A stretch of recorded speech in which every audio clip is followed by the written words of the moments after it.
Bien, hermanos, les voy a invitar a que por favor abran sus Biblias en el libro de Gálatas, capítulo 1, y vamos a leer el día de hoy el versículo número 10.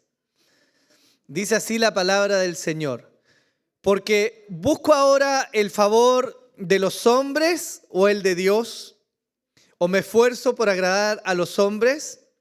Si yo todavía estuviera tratando de agradar a los hombres, no sería siervo de Cristo. Gálatas ha iniciado una aclaración importante desde la pluma del apóstol a unos hermanos que, como hemos visto hasta este punto, estaban abandonando el verdadero evangelio que les había sido predicado y se estaban apartando en pos de otro evangelio que en realidad no existe, un evangelio falso, abandonando en el camino a aquel que los había llamado. Desde este punto en adelante el apóstol Pablo introduce una suerte de inflexión en lo que ha venido diciendo. Si bien partió saludando a los hermanos de Galacia y pasa luego a maravillarse de la situación en la que ellos estaban, ahora el apóstol pasa en este versículo a confrontar directamente una de las acusaciones que había contra él.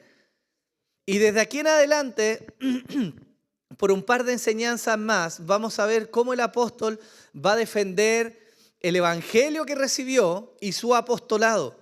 Dos puntos importantes para los hermanos de Galacia, porque los que se habían infiltrado entre ellos no solo estaban desacreditando a Pablo, sino que con eso estaban desacreditando el evangelio que Pablo les había predicado. Pero en este punto en particular, y lo que nos convoca el día de hoy, es solo este versículo que tiene mucha riqueza y que guarda parte importante de lo que nosotros debiéramos observar cuando hablamos de lo que significa el servicio cristiano. Y me gustaría partir por mencionar lo que es más evidente quizás del texto, y es la respuesta que el mismo apóstol Pablo entrega a los hermanos de Galacia respecto a una de las acusaciones que hacían contra él. De manera muy particular, el apóstol Pablo nos habla en este versículo e introduce un lenguaje retórico. Él está introduciendo este tipo de lenguaje para hacer un énfasis en lo que debiera ser evidente para los hermanos de Galacia. Él les dice: hermanos, ¿busco ahora el favor de los hombres o el de Dios? ¿O me esfuerzo por agradar a los hombres? Porque si yo todavía estuviera tratando de agradar a los hombres, ciertamente no sería siervo de Cristo. Pablo desvela con este versículo una de las aparentes acusaciones que había contra él. ¿Cuál es esta acusación? Que al parecer los judaizantes acusaban a Pablo de cercenar parte del mensaje de Dios con la finalidad de agradar a sus oyentes. A los ojos de estos hermanos, Pablo escondía parte del mensaje para cautivar el corazón de ellos. Y me gustaría recordarles algo que el mismo apóstol Pablo menciona en la carta a los hermanos de Corinto, que habla de la forma en que muchas veces Pablo enfrentaba el ministerio a fin de entregar el mensaje. Esto está en 1 Corintios capítulo 9, versículos 19 al 23. Dice así: porque aunque soy libre de todos me he hecho esclavo para ganar al mayor número posible. A los judíos me hice como judío para ganar a los judíos. A los que están bajo la ley, como bajo la ley, aunque yo no estoy bajo la ley, para ganar a los que están bajo la ley. A los que están sin ley, como sin ley, aunque no estoy sin la ley de Dios, sino bajo la ley de Cristo, para ganar a los que están sin ley. A los débiles me hice débil para ganar a los débiles. A todos me he hecho todo, para que por todos los medios salve a algunos. Y todo lo hago por amor del evangelio, para ser partícipe de él. Este texto pareciera inducir el pensamiento de que parte de las acusaciones que parece que estos hermanos están haciendo contra Pablo parecen no estar tan equivocadas, porque parece que ellos conocieran de alguna manera algún antecedente que los lleva a mirar a Pablo como una especie de hombre que es capaz de adaptar su mensaje con la finalidad de cautivar la mente de sus oyentes. Pero me gustaría defender un punto que es el contrario a la acusación de los judaizantes. Y es que este fragmento de la carta a los hermanos de Corinto no se escribió sino hasta el tercer viaje misionero de Pablo, que tuvo lugar entre el 53 y el 57 después de Cristo, mientras él estaba en la ciudad de Éfeso. Es difícil creer que las personas que se habían infiltrado en la iglesia o en las iglesias de Galacia y estaban desacreditando a Pablo hayan tenido acceso a esta carta, porque esta carta se escribió mucho tiempo después de que se había levantado la controversia en las iglesias de Galacia. También es importante mencionar que Pablo, a través de este texto, no se presenta como un camaleón de la fe que se adapta a cada situación en favor de sus oyentes, traicionando el evangelio y por lo tanto estando siempre dispuesto a solo agradar a sus oyentes. Esta no es la actitud que vemos del apóstol Pablo. Muy por el contrario, vemos que Pablo presenta una disposición importante de cara a sus oyentes con la finalidad de que conozcan el verdadero mensaje de Jesús. Por lo tanto, hermanos, no es como se le acusa. No es que Pablo está buscando el favor de los hombres, al contrario, su amor por las personas, su deseo de llevarlos a Cristo, su anhelo de mostrar la belleza del Salvador, lo lleva a abandonarse a sí mismo de cara a sus oyentes, para que entonces no haya tropiezo en mostrar el mensaje del Evangelio, que es muy diferente a decir que él está cercenando su enseñanza para cautivar la mente de los Gálatas. Es una diferencia que parece sutil, pero es una diferencia importante, porque desacreditando al apóstol Pablo, desacreditan también el evangelio que él predica. Ahora, si yo les menciono estos, hermanos, la pregunta que sigue y que es lógica a este argumento debiera ser, bueno, ¿cómo es verdaderamente el ministerio del apóstol Pablo? ¿Qué nos evidencia la Biblia misma respecto a la forma en que Pablo enfrentó el ministerio, sus dificultades y la predicación del evangelio? Y providencialmente tenemos mucho contenido en la Biblia que habla de la forma, de las motivaciones, del carácter del apóstol Pablo. Quizás uno de los hechos más destacables que vienen a refutar con evidencia la acusación de estos hombres infiltrados en las iglesias de Galacia es que el ministerio de Pablo estuvo absolutamente marcado por algo que ninguno de nosotros deseara vivir, y eso es el sufrimiento. Segunda de Corintios capítulo 2, versículos 14 al 17 dice: pero gracias a Dios que en Cristo siempre nos lleva en triunfo y que por medio de nosotros manifiesta en todo lugar la fragancia de su conocimiento, porque fragante aroma de Cristo somos para Dios entre los que se salvan y entre los que se pierden. Para unos, olor de muerte para muerte, y para otros, olor de vida para vida. Y para estas cosas, ¿quién está capacitado? Pues no somos como muchos que comercian con la palabra de Dios, sino que con sinceridad, como de parte de Dios y delante de Dios, hablamos en Cristo. Cuando Pablo escribe este texto a los hermanos de Corinto, él está reconociendo algo que ha sido el tenor de su predicación. Este mensaje va a ser recibido con gozo y alegría entre los que se salvan, un olor fragante, pero al mismo tiempo va a ser recibido como algo nauseabundo, apestoso, olor a podredumbre. ¿Entre quiénes? Entre los que se pierden. Pablo testifica a los hermanos de Corinto que él está consciente de que la predicación de su mensaje no siempre va a ser bien recibida. En algunos lugares, el mismo mensaje que trajo gozo y esperanza y consuelo va a ser motivo de persecución. Pablo, ¿qué es lo que dice? He preferido predicar con sinceridad el fiel mensaje de Cristo. Y él mantiene una premisa que es maravillosa y que es real.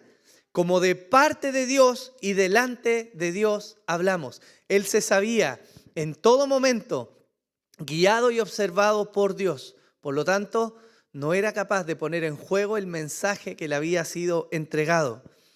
Pero hay más testimonio de esto. Filipenses 1, 29 y 30 dice: porque a vosotros se os ha concedido por amor de Cristo, no solo creer en Él, sino también, ¿qué dice la Escritura? Sufrir por Él. Sufriendo el mismo conflicto que visteis en mí y que ahora oís que está en mí. Pablo declara a los hermanos, no es una novedad para él que el predicar el mensaje del Evangelio va a tener oposición y que esa oposición va a traer sufrimiento. ¿Se acuerdan de las palabras del Señor Jesús cuando Él dijo lo que iba a pasar cuando su mensaje se proclamara? Él dijo, yo no vine a traer paz, sino a traer espada, división. El padre contra el hijo contra el padre, la esposa contra el esposo, unos contra otros se van a levantar. Y no es que el mensaje de Cristo venga a animarnos a una alevosía de contienda unos con otros. Es que la verdad del Evangelio iba a traer división, iba a traer traición, iba a traer peleas y sufrimiento entre los hermanos. Pablo nunca adornó el mensaje del Evangelio. Pablo nunca les dijo a los hermanos, van a vivir una vida maravillosa, exenta de toda dificultad, de todo problema, desde ahora en adelante, crea en Cristo, firme acá y todos los días de su vida van a ser plenos de gozo y alegría sin ninguna tribulación. No, hermanos. Ciertamente la vida en Cristo es maravillosa, sin comparación. Está llena de gozo y alegría y esperanza, pero también hay sufrimiento. Y eso el apóstol no lo desconocía. Miren lo que dice el libro de Hechos en su capítulo 9 respecto a cómo Dios ve el ministerio de Pablo. Pero Ananías respondió, Señor, he oído de muchos acerca de este hombre, cuánto mal ha hecho a tus santos en Jerusalén. Y aquí tiene autoridad de los principales sacerdotes para prender a todos los que invocan tu nombre. Pero el Señor le dijo, ve, porque Él me es un instrumento escogido para llevar mi nombre en presencia de los gentiles, de los reyes y de los hijos de Israel. ¿Por qué? Porque yo le mostraré cuánto debe padecer por mi nombre. El apóstol Pablo recibió un llamado particular. Tuvo una revelación casi como ningún otro hombre en la tierra. Caminó con Cristo y fue receptor de uno de los actos de gracia más grandes que se pueden evidenciar en la vida de un ser humano. No solamente porque fue salvado de su rebelión contra Dios, sino porque su encuentro con Jesús fue precisamente cuando Él perseguía y validaba la muerte de sus santos. Acuérdense que el libro de Hechos nos muestra que este joven Saulo estaba de pie asintiendo la muerte de Esteban, uno de los primeros, si no el primer mártir. Pablo era un enemigo, perdonado y llamado por gracia, levantado para un propósito maravilloso. Hermanos, ¿acaso se atrevería Pablo a traicionar a aquel que lo llamó para simplemente agradar a los hombres? La evidencia del ministerio, de la vida de Pablo nos muestra que no, que él no tenía ese deseo ni ese anhelo de caer bien a los hombres antes que agradar a aquel que lo había llamado. Él se sabía receptor de un amor tremendamente grande, lo suficiente como para disponer su vida en sacrificio y padecer las veces que fuera necesario por amor de aquel que lo había llamado. Por lo tanto, es difícil pensar que tuviera sustento esta acusación de los judaizantes, de que él decidiera adornar el mensaje del Evangelio para simplemente caerle bien a algunos hombres. Hechos 20, 26 y 27 dice, por tanto os doy testimonio en este día de que soy inocente de la sangre de todos, pues no rehuí declarar a vosotros todo el propósito de Dios. Estas palabras las dice Pablo en la despedida de Mileto, cuando está delante de los hermanos, y en sus palabras finales él les dice: yo les he anunciado todo el consejo de Dios. Lo que está implícito en eso es que Pablo no eligió partes del mensaje del Evangelio para ganar adeptos entre esos hermanos, sino que por el contrario, él les predicó la totalidad del mensaje, predicó la palabra y luego los confronta y les dice: está en ustedes ahora lo que van a hacer con el mensaje que les ha sido predicado, si se van a mantener fieles o si se van a deslizar, pero yo he hecho mi labor, ¿cierto? Primera de Corintios 3, versículos 1 al 3, se nos dice así: así que yo, hermanos, no pude hablaros como a espirituales, sino como a carnales, como a niños en Cristo. Os di a beber leche, no alimento sólido, porque todavía no podíais recibirlo. En verdad, ni aún ahora podéis, porque todavía sois carnales, pues habiendo celos y contiendas entre vosotros, ¿no sois carnales y andáis como hombres? Si el apóstol Pablo quisiera agradar a su audiencia siempre, ¿no habría elegido otro juego de palabras? ¿O usted se alegraría de que alguien viniera a decirle: bueno, pues chuleta, ¿cómo estás? ¿Cierto? Porque, ¿qué se creen de venir a tratarme de carnal? ¿Cierto? Hay gente que se espanta cuando a veces es confrontada. Y evidentemente hay formas de eso, vamos a hablar. Pero el apóstol Pablo era duro con los hermanos de Corinto. Él les dijo: ustedes son carnales. Y el tenor, de hecho, de la carta a los Corintios es precisamente el tenor de bajarle los humos a una iglesia que se creía espiritual cuando en realidad eran muy carnales. Y Pablo les habla en duros términos y los confronta con dureza. ¿Por qué? Porque él está enseñando el mensaje de Dios tal como debe ser enseñado.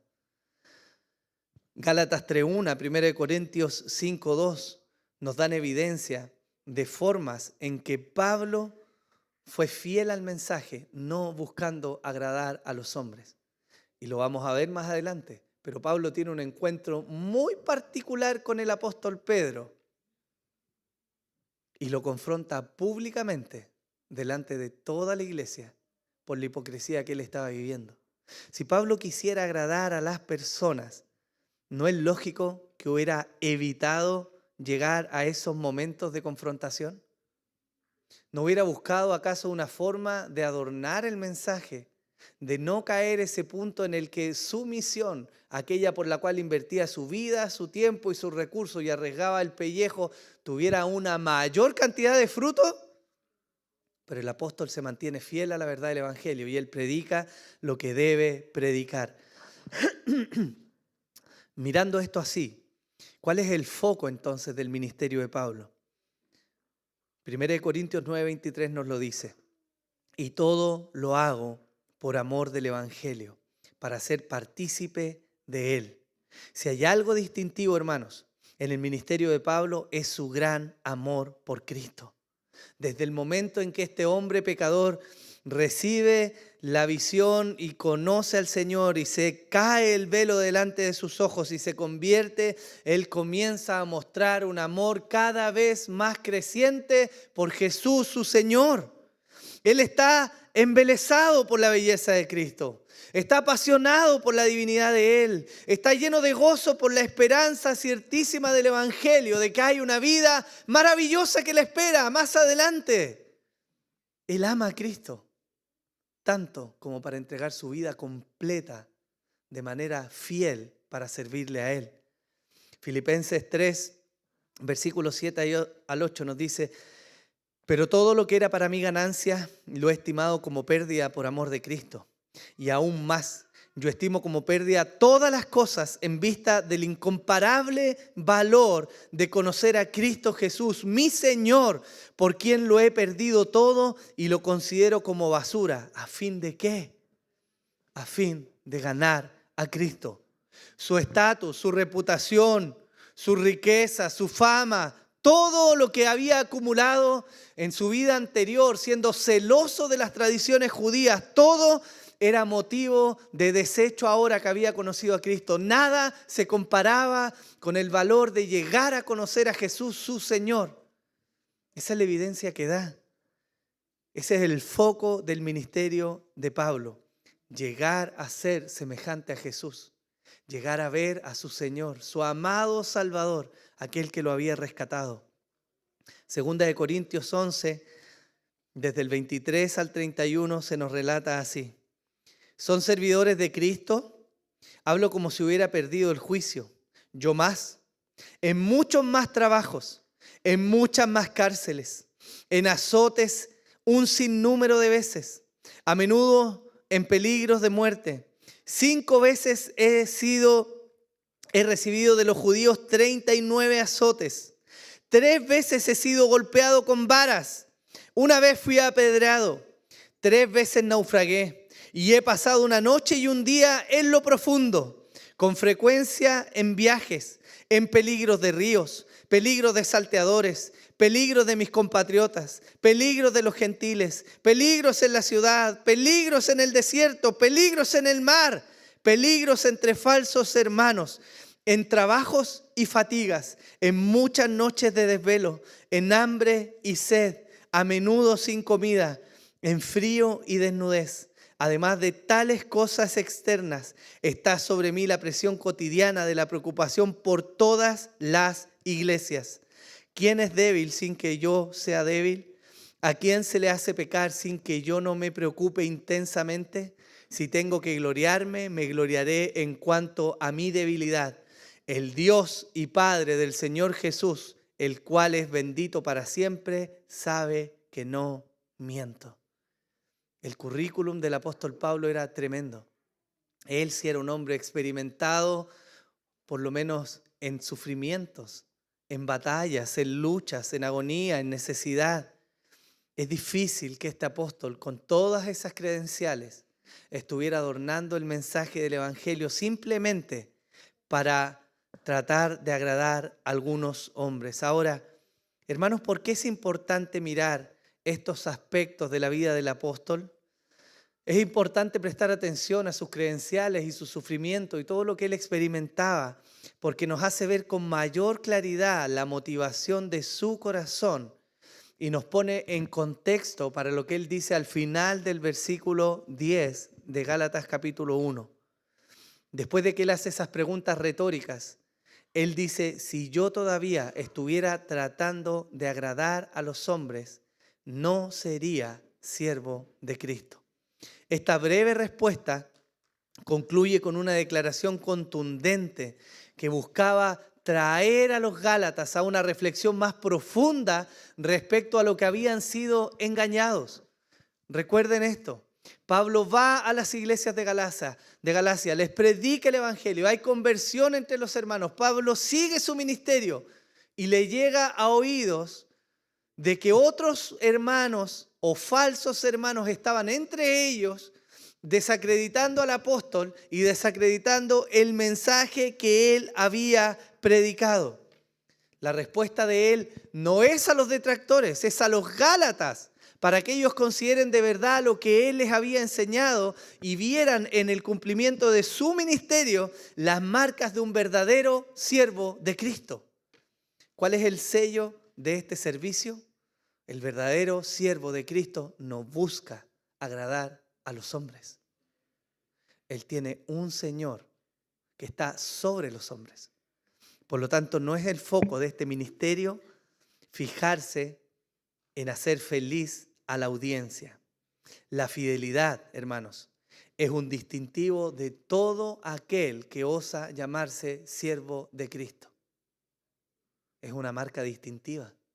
No hay verdaderos siervos si no hay fidelidad a aquel que los llamó. Y no hay verdadero servicio cristiano si no hay fidelidad al mensaje que ha sido entregado.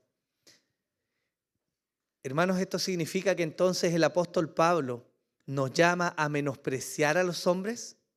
De ninguna manera. Lo que Pablo hace es llamar a los Gálatas a evaluar su condición y a notar la incongruencia de querer presentarse como un siervo de Dios a la vez que están buscando agradar a los hombres. Ahora, si Pablo introduce entonces lo que significa ser realmente un siervo de Cristo, la pregunta lógica que sigue es, ¿cómo entonces es un siervo de Cristo? ¿Cómo luce un siervo de Cristo? Y creo que tenemos una persona en particular que debiera ser nuestro estándar respecto a servicio, y no es otro sino que el Señor Jesús. Filipenses 2, del 5 al 8, se nos dice: haya pues en vosotros esta actitud que hubo también en Cristo Jesús, el cual, aunque existía en forma de Dios, no consideró el ser igual a Dios como algo a que aferrarse, sino que se despojó a sí mismo tomando forma de siervo, haciéndose semejante a los hombres, y hallándose en forma de hombre, se humilló a sí mismo, haciéndose obediente hasta la muerte y muerte de cruz. ¿Qué nos dice Filipenses respecto al servicio? Nos dice que el servicio implica despojarse, implica humillación, implica obediencia y implica sacrificio. No hay verdaderos siervos si estas marcas distintivas no están sobre su vida. ¿Por qué? Porque ese es el ejemplo de Jesús. Él nos dejó ejemplo de cómo luce un verdadero siervo. Pablo tenía estas credenciales. Por eso se atreve a decirle a los hermanos en Corinto: sed imitadores de mí, como también yo lo soy de Cristo. Y el evangelista Mateo también nos deja testimonio de algo importante que dijo el Señor Jesús: tomad mi yugo sobre vosotros y aprended de mí, que soy manso y humilde de corazón, y hallaréis descanso para vuestras almas. Es decir, aparte de elementos externos que tienen que ver con el sufrimiento, con la humillación y con el sacrificio de aquellos que son siervos de Dios, aquel que es siervo también debe ser manso y humilde. Es decir, hay algo distintivo en su carácter. Es destacable, hermanos, también que en la persona de Jesús no solo vemos sacrificio y un carácter que responde a ciertas situaciones, sino vemos un núcleo, algo que es realmente notorio en su corazón. Y eso es que Él amaba. Esto es muy distintivo.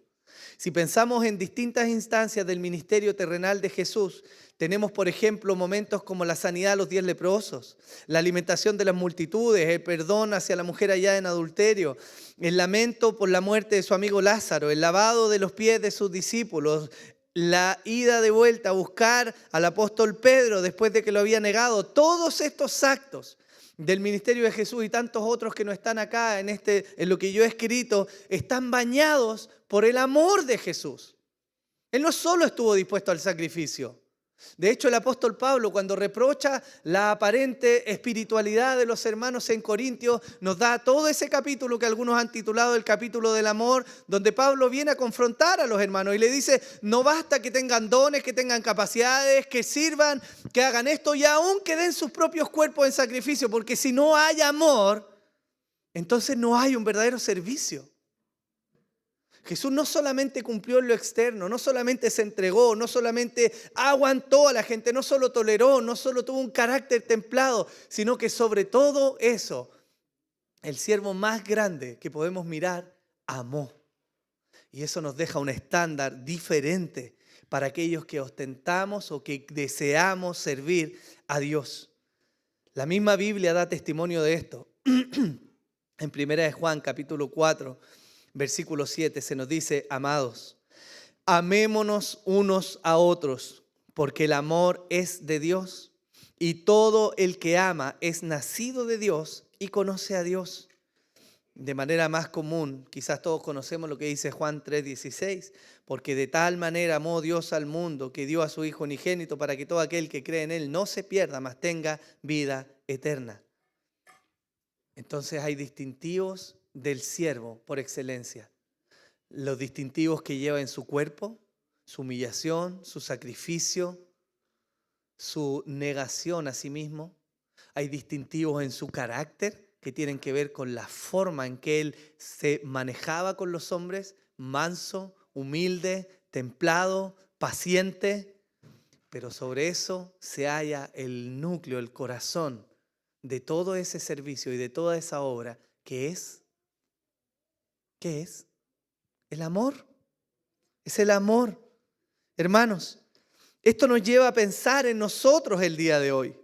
¿Qué hay de la forma en que nosotros servimos? Si Pablo nos está planteando este tema y está declarando que él verdaderamente busca agradar a Dios y por lo tanto es un siervo de Cristo, imita a Jesús, quien es el siervo por excelencia. Yo me pregunto si hay algo del servicio que nosotros debiéramos aprender el día de hoy. ¿Qué cree usted? ¿Hay algo que Dios demandará de aquellos que sirven? Por supuesto que sí. Hoy día, hermanos, vivimos en un tiempo donde los límites son muchas veces trastocados, donde la palabra siervo tiene una connotación que en muchos contextos es religiosa y donde el corazón del servicio se puede desechar en pos del pragmatismo. Muchas veces somos tentados a pensar que el servicio es solamente hacer y nos olvidamos del corazón que debe estar detrás del servicio.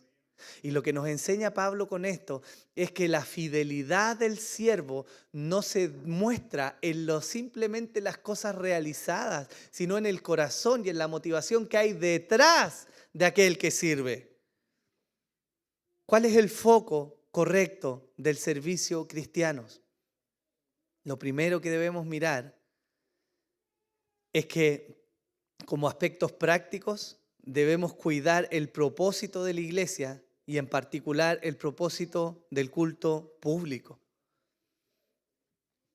Spurgeon dijo una frase que se cumplió al pie de la letra y hoy día muchos pseudo predicadores lo practican. Spurgeon dijo: un día llegará cuando en lugar de pastores alimentando a las ovejas, la iglesia tendrá payasos entreteniendo a las cabras. Y hoy día, con las palabras de Spurgeon, lamentablemente hay muchos payasos buscando la atención y la entretención de la iglesia que aparenta ser cristiana. Parece que lo que Dios ha revelado en su palabra no es suficiente. Algo más hay que inventar. Algo más hay que meter para que sea llamativo. De alguna manera hay que hacer que este mensaje, que por sí mismo ya es dulce para los que se salvan y es amargo para los que se pierden, sea sazonado de tal manera que sea agradable para todos. Entonces hagamos inclusión en la iglesia. No respetemos las restricciones que Dios ha puesto para el culto. Vivamos de la forma que se nos dé la gana, porque parece que el fin pudiera justificar a los medios, pero la verdad es que no es así. Es algo que la iglesia debe cuidar. ¿Para qué está llamada la iglesia? Id pues y haced discípulos de todas las naciones, bautizándolos en el nombre del Padre y del Hijo y del Espíritu Santo, enseñándoles a guardar todo lo que yo os he mandado. Y he aquí yo estoy con vosotros todos los días hasta el fin del mundo. ¿Cuál es el propósito de la iglesia? Es hacer discípulos de Cristo. Es predicar el Evangelio, tal como Él lo entregó. Es llamar a los hombres al arrepentimiento, es mostrar que no da lo mismo la forma en que vivimos, es avisar que hay una condenación enorme que viene para todos aquellos que viven su vida licenciosa lejos de Dios. Ese es el mensaje del Evangelio. Y la buena noticia es que hay uno perfecto que murió para que tú no tengas que pagar ese castigo. Pero la condenación está puesta para todos aquellos que rechazan ese mensaje. Y por duro que parezca, ese es el mensaje del Evangelio. Debemos cuidar, hermanos, la pureza del mensaje y debemos guardar la honestidad al predicar. Creo que muchas veces podemos sentirnos presionados a encubrir la verdad. Parece que a veces nos incomoda el mensaje del Evangelio, ¿no? Pero ¿cómo le voy a decir a alguien que se va a ir al infierno si no cree en Jesús? No, mejor le digo que Dios tiene un plan maravilloso para su vida. Que Dios de verdad restaura los corazones. Que Dios puede hacer tu matrimonio mejor. Por ahí lo voy a agarrar. Dios puede darte hijos mejores. Dios puede enseñarte a ser un mejor padre. Dios puede enseñarte a vivir una vida próspera. Dios puede ayudarte a pasar las dificultades de la vida. Y sí, Dios puede hacer todo eso. Pero no si antes no te has arrepentido y le pruebas a Él. El Evangelio no se trata de las cosas que Dios pone para adornar tu vida. Se trata de que Él se sacrificó para que tú no te perdieras eternamente. Ese es el núcleo del mensaje. Y nos vemos tentados muchas veces a adornar esto para que no suene duro a los demás. Y eso es un rasgo de infidelidad en el mensaje del Evangelio. Hay advertencias para todos aquellos que quieren servir a Dios. Si por un extremo nos vemos tentados a adornar este mensaje del Evangelio en pos de agradar a las personas, tenemos por el otro extremo aquellos que son celotes modernos, aquellos que dicen el mensaje del Evangelio, ¿cierto?, es lo que tiene que primar, entonces no importa cuántas cabezas tenga que cortar. Ese tipo de personas anda con la guadaña en la mochila, ¿cierto? A todo lo que se mueva, corta cabezas. Total, lo que importa es ser fiel al mensaje, ¿o no? Para estas personas parece que es fácil llegar a despreciar a los hombres, pero no es lo que el mensaje del Señor nos está mandando. Ser fiel a Cristo no significa que podemos justificar nuestro mal carácter, nuestra falta de paciencia y el trato en nuestras vidas para predicar el mensaje del Evangelio. Eso es lo que Pablo estaba diciendo. Yo me he hecho de todo a todos a fin de no presentar tropiezo. Eso es lo que Pablo está diciendo. Yo no voy a transar la verdad del Evangelio, la voy a predicar, pero yo, el apóstol Pablo, mi carácter, mi forma, mis deseos, mis gustos, no van a ser tropiezo para que ustedes vean la belleza de Jesús. Eso está diciendo el apóstol. Quizá usted ha escuchado cosas como estas. Sé que parezco rudo, pero así soy. Es mejor herir por la verdad que caer bien por la mentira, ¿cierto? Ese soy. O quizá usted ha escuchado cosas como, no, si la verdad duele. Da igual cómo me vean, yo solamente estoy sirviendo a Dios. Si a esa persona no le gusta, es un tema suyo. No, hermano, no podemos tratar a las personas con pinzas. La verdad es así y punto, tenemos que predicarla. ¿Ha escuchado gente así? Yo conozco gente así. Y el problema de esto es que están tan alejados del Evangelio como aquel que busca suavizar la verdad para entregarla. El problema de esto no se halla en el mensaje del Evangelio, sino en el mensajero que transmite el Evangelio. Es muy fácil, hermanos, volverse religioso y no tratar nuestro carácter cuando tratamos de realizar una tarea divina. Es muy fácil dejarnos llevar por nuestro carácter y no trabajar en él. Entonces, ¿soy duro con mis palabras? Bueno, así soy nomás. En algún momento quizás Dios me cambie. ¿En serio? ¿Delante del Señor? ¿Cuidando a su iglesia? ¿O hablamos con dureza? Faltos de gracia, faltos de amor. Nos volvemos ejecutivos del Evangelio, pragmáticos. Hay que hacer lo que hay que hacer y se va a hacer. Hermanos, yo les quiero advertir respecto a esa forma de servir, porque ese no es el servicio que honra al Señor. Ese no es el tipo de servicio que edifica la iglesia. El apóstol Pablo le recuerda a su discípulo Timoteo, no reprendas con dureza al anciano, sino más bien exhórtalo como a padre, a los más jóvenes como a hermanos, a las ancianas como a madres, a las más jóvenes como a hermanas, con toda pureza. Honra a las viudas que en verdad son viudas. Pablo aborda el carácter y la forma. La verdad del Evangelio no está en juego. Ni siquiera debiéramos pensar que llega a estar en juego en algún momento de nuestro ejercicio cristiano del servicio. Pero, ¿cómo estamos transmitiendo el Evangelio? Si la gente nos ¿encuentra duro el mensaje o nos encuentra duros en nuestra forma de transmitir el mensaje? Porque ahí, hermanos, tenemos un gran problema en la forma en que vivimos. ¿Cómo debiera lucir el servicio cristiano? Hermanos, ¿cómo deben servir? Todos los que son líderes en algo acá, los oficiales. ¿Cómo debemos servir? ¿La forma importa, hermanos? Sí, la forma importa, porque el apóstol Pablo nos deja testimonio y nos dice: todas vuestras cosas sean hechas con amor. Sean hechas con amor. Y el amor, dentro de sus características, no va a buscar ni menoscabar, ni presionar, ni herir, ni maltratar a aquellos a quienes sirve. Por lo tanto, no da lo mismo. Y eso es muy relevante, hermanos.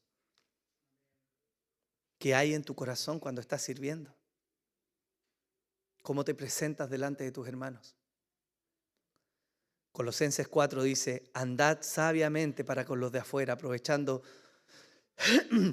bien el tiempo, que vuestra conversación sea siempre con gracia, sazonada como con sal, para que sepáis cómo debéis responder a cada persona. Entonces, ¿el carácter importa? Sí. ¿La forma importa? Por supuesto que sí. 1 Tesalonicenses 5 nos dice, yo os exhorto, hermanos, a que amonestéis a los indisciplinados, animéis a los desalentados, sostengáis a los débiles y seáis pacientes con todos. Mirad que ninguno devuelva a otro mal por mal, sino procurad siempre lo bueno los unos para con los otros y para con todos. Estad siempre gozosos. Oye, hermanito, teníais que llegar a las 9, po. Y mira la hora que es. ¿En serio estás sirviendo con amor? ¿De verdad? Porque la Biblia nos dice primero que seamos pacientes, segundo que seamos gozosos. Eso quiere decir, hermanos, que el trato en nuestro carácter es relevante, que debemos humillarnos para que Dios transforme la forma en que decimos. Porque el siervo está dispuesto a morir a su orgullo y tragarse ese mal rato en pos de bendecir al que está al lado. Pastor, usted está diciendo que entonces no tenemos que confrontar las situaciones. No. Pero ojalá cuando las confrontes sea Cristo brillando y no tu mal carácter. Eso estoy diciendo. Gálatas 5 dice, mas el fruto del Espíritu es amor, gozo, paz, paciencia, benignidad, bondad, felicidad, mansedumbre, dominio propio. Contra tales cosas no hay ley, pues los que son de Cristo han crucificado la carne con sus pasiones. ¿Cómo sirves, hermano? ¿Sirves lleno de gozo? ¿Te alegra el alma? ¿Te deleitas en ver a tus hermanos? ¿Eres paciente cuando alguien se equivoca? ¿Lo recibes con alegría? ¿Vas con misericordia? ¿O tu servicio está marcado por la amargura, por ser tosco, por ser rudo, por ser duro? Porque ese no es el evangelio de Cristo. Ese no es el siervo que era Pablo. Aún en sus amonestaciones más duras, el apóstol era tierno con los hermanos. Y les expresó en todo momento. Esto tiene una aplicación muy local, hermanos. Y yo espero de verdad que todos los que servimos en algo seamos capaces de meditar hoy día respecto a la forma en que lo estamos haciendo y al núcleo con el cual servimos. Porque el ser un buen siervo no significa hacer las cosas bien. Significa tener el corazón correcto. ¿Por qué? Porque en ese servicio Dios es glorificado. Y el siervo honesto no busca su fama, su gloria, sino la gloria de Dios. Entonces, ¿las motivaciones importan? Por supuesto, las motivaciones son importantes. Hermanos, ¿por qué deseas servir? O a los que están sirviendo en algo, yo les pregunto, ¿por qué sirves? Esta pregunta es muy importante. Algunos llegan a servir porque son buenos en lo que hacen. Y es cierto, Dios ha dejado dones, capacidades, habilidades entre los hombres para que los usen. Tanto más cuando las ponemos en disposición de la iglesia y de la honra del Señor está bien. Pero podemos ser religiosos haciendo algo en lo que somos buenos. Y el problema de eso es que descuidamos lo que pasa en nuestros corazones. Yo te quiero hacer una serie de preguntas para que tú evalúes qué pasa en tu corazón. No me las respondas a mí, respóndetelas a ti. ¿Te enojas cuando otros no sirven como tú? ¿Has pensado en algún momento, déjame añadirle esto más sabor, candela, como diría el pastor Jorge? ¿Has llegado a pensar en algún momento altivamente que si no fuera por ti y lo que tú estás haciendo, las cosas no resultarían? ¿Eres dócil y manso al corregir a otro o eres áspero y tosco? ¿Pierdes la paciencia con facilidad? ¿Indicas palabras hirientes cuando debes repetir las mismas cosas? Cuando tratas con otras personas, ¿las alientas o las desalientas? ¿Las personas hallan reposo en ti y consuelo o se sienten juzgadas e intimidadas?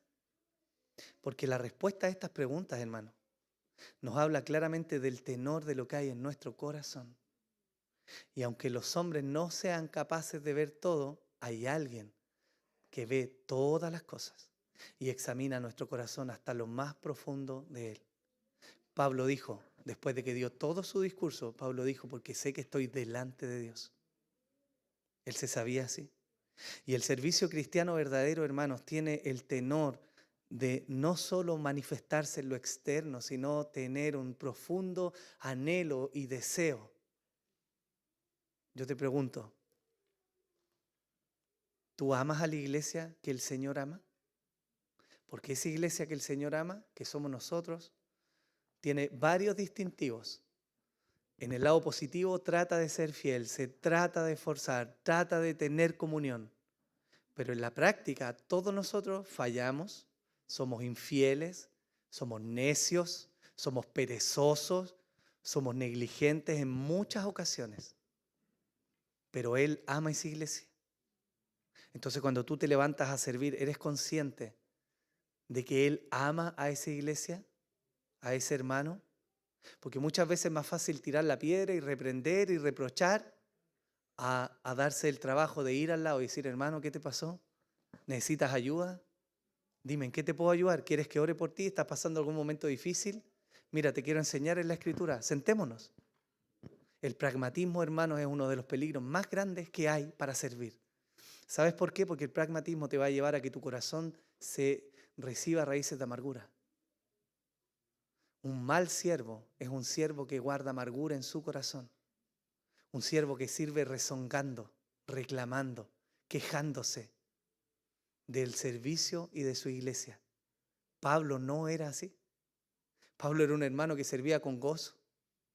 Pablo derramaba lágrimas por la condición de sus hermanos, no por sentir algo personal, sino porque es la iglesia del Señor, la cual él quería mantener santa y pura. Hermanos, si Cristo no es el propósito de nuestro servicio, entonces la consecuencia va a ser que vamos a vulnerar a otros, sí o sí. Vamos a tratarlos mal, vamos a amargarlos muchas veces, vamos a alejar a la gente del Señor por nuestra forma de ser. Y eso es algo que Dios tiene que tratar prioritariamente en nuestras vidas.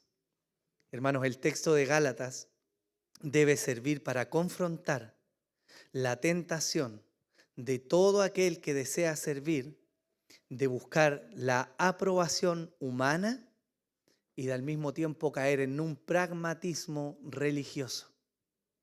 Eso debe hacer este texto de 1 Gálatas, capítulo 1, versículo 10. ¿Cuál es el estándar entonces? Nuestro estándar es Cristo, su amor y su entrega por un grupo de pecadores. Nosotros así debemos servir. Concluyo con esto. La última noche del Señor, antes de ser crucificado, Él se encierra con sus discípulos en lo que se llama el aposento alto. Juan 13 de en adelante nos empieza a narrar eso. Y el Señor parte haciendo uno de los actos de mayor humillación que podía haber en ese tiempo, lavándole los pies a sus discípulos, tocando con sus manos las heces, la tierra, la suciedad que todos ellos habían arrastrado, doblegando sus rodillas delante de la creación, siendo Él el Señor. Él se humilla. Él toma el agua y limpia los pies de sus discípulos como un acto de amor. No solo se humilla en eso, sino que además se humilla delante del que sabía que lo iba a traicionar y le sirvió igual. Hermanos, si Jesús estuvo dispuesto a hacer eso y Él nos dice, aprendan de mí, ¿quién eres tú para venir a golpear a tu hermano? ¿Quién eres tú para levantarte en juicio contra el que está al lado tuyo? ¿Quién te puso jinetas para venir a maltratar a la iglesia de Dios? Dios no te ha dado esa autoridad. Dios no nos dio esa autoridad a los que servimos. Al contrario, nos llama a servir, incluso a aquellos que son infieles, inconstantes, negligentes, aquellos que les cuesta su carácter, aquellos que se les va a la olla rápido, ¿cierto? A eso nos mandó a servir el Señor, con amor, con ese distintivo. En esto conocerán que son mis discípulos. ¿Saben predicar? No. Son personas íntegras, rectas. Ellos dicen y hacen. No. ¿Se visten bien para el día del culto público? No. ¿Mantienen bien guiadas a sus familias? No. En esto conocerán que son mis discípulos, que tienen amor los unos por los otros. El amor es el que lleva a cubrir la falta.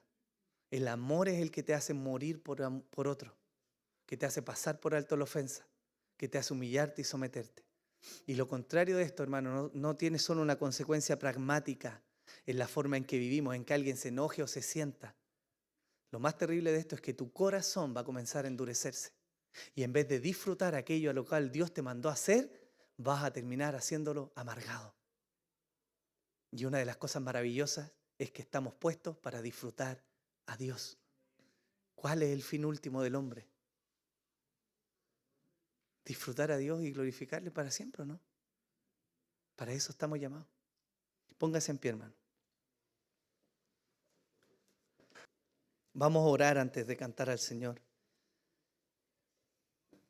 Y yo les quiero invitar a que todos los que sirven en algo, a todos los que servimos y a todos en realidad en la iglesia, que puedan meditar un momento y puedan orar al Señor. Quizás es un buen momento para evaluar la forma en que estamos haciendo las cosas y arrepentirnos de la forma en que lo estamos haciendo. Porque el Señor está mirando nuestro corazón. Y hay un deleite maravilloso en Él, en Jesús. El apóstol Pedro testifica de su apostolado y su servicio, el deseo más profundo de su corazón. También lo hace Pablo. Y los dos concuerdan en algo, en que la finalidad de sus ministerios no es otro sino llegar a ese momento final cuando reciban de Cristo el signo de aprobación. Pablo dijo, no busco agradar a los hombres, busco agradar a Dios. Pero si yo quiero agradar a Dios, entonces yo voy a amar a mis hermanos. Esa es la secuencia. Señor,